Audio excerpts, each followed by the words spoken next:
ئەلێ ڕەوشەندیا هێژا تەزوو کرد بە دڵمانی تەخاترژی نەخست ئیرۆ بغەید و دل بکۆڤانی. سلاڤورێز ji Hewlêra paytext. Ez Şiyar Şerîf Berazî me.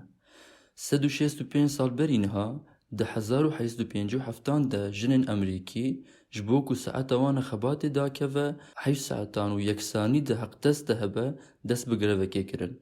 Lê di encamê de kargeha ku ew lê dixebitîn hate şewitandin û 100 jin hatine kuştin.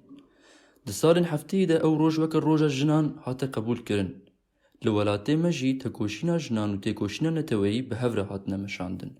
Heta niha gelek komele û rêxistin hatine avakirin. Yek ji wan rêxistinan jî Yekêtiya Afretanî Kurdistan bû. Sînemxan Bedirxan jî yek ji rêveber û xebatkarên Yekêtiya Afretanî Kurdistan li Kerkûkê bû. Podcast Kurdî qise dike ji podcastkurdî.com û hemû platformên podcastan hûn dikarin li me guhdar bikin. Dayê Sînemxan Bedirxan. Di serî de tu dikarî ji me re qala jinên bedirxaniyan bikî. Rola wan di nava malbatê de û di nava civakê de dikarî ji me re şîrove bikî. Gelek spas, rola wan gelek berketî bû, lê mixabin nehate pêşwazî kirin. Mesela niha wextê tu behsa jinên bedirxanî dikî, yekser tu behsa Rewşen Bedirxan bikî, diya min evê jî gelek kar kir û gelek xebat kir bo Kurdan. Yani binivîsandinê, bi alîkarî, van tişta gelek karê wê hebû. Jinekî berketî bû, jinekî ne çima diya min e ez holê dibêjim, jinekî rast bû. Her hest kir ku Kurd, xaseten jinê Kurd bikevin pêş. بس ايدي لازم جنا كرد هيم ببا بخينا بنفيسينا باخذا قال خلكي نبس المال اخر ونشتيا مال باقش دكا وخارنشي دكا ابتشتكي قالكي قرنق بوبوي بلا خوش بيت بيرا واجزير وشرنخ وجودي دقل برجا بلق داي جهه تختي بدرخاني. Dayê Sînemxan Bedirxan, tu dikarî ji me re pêşketina jinan a di nava civakê de binirxînî. Yani ew ketine di nava hemû qadên civakê. Yani rola wan heye, rola ku standine çawa ye. Jina Kurdiya rastî rolekî gelek giring heye.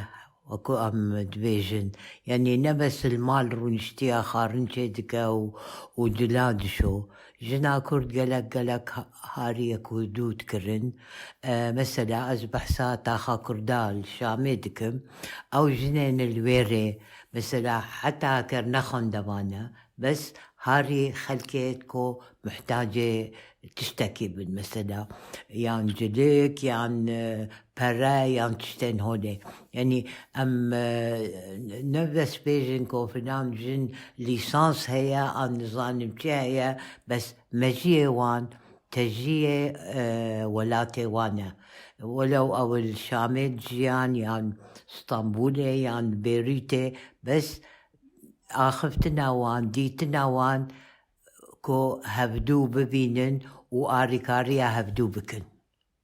Piştî van pirsan ez dixwazim tu bi taybetî behsa Rewşenxan Bedirxan bikî.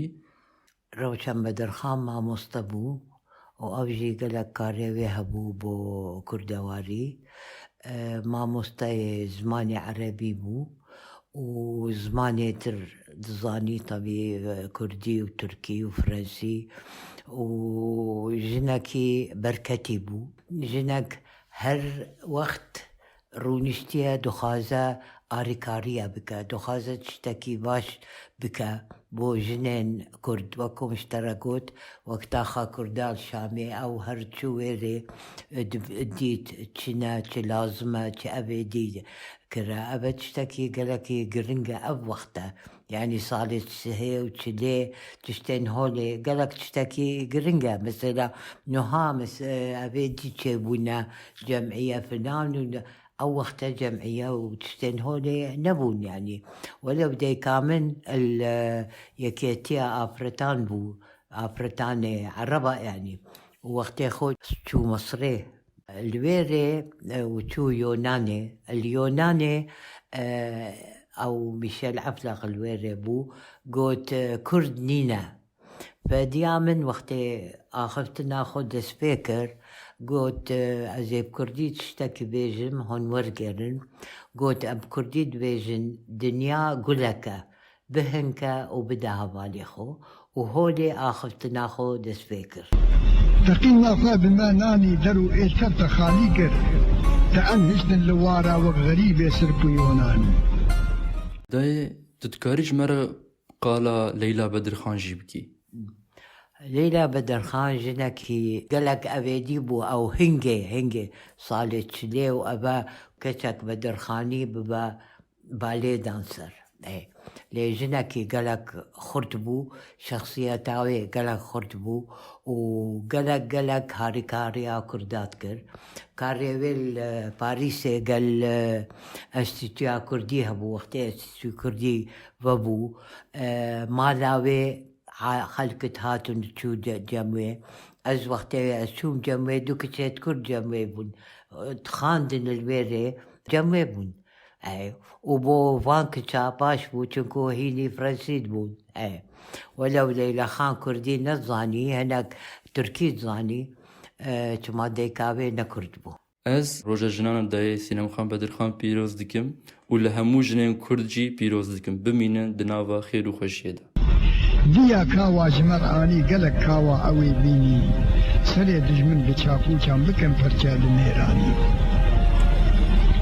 چقا پسنیت از بیجم بدف خامه تیمی کمه گلک سیپاسیاتت کم خباتا کو تپیک آنی خدا از پر بهیبی ما برحمه خوات ویشاکه دنیف باغی بهشته ده بگشت و کیف و سیرانی وکی تیرش دبی هردن تتم روشا جنا کرده فرشتا کانیا برزخ کبوکا باغ رضوانی پودکست کردی قصه دیگه جو podcastkurdی.com و همو پلاتفورمین پودکستان و دکارن نمه گفتار بگن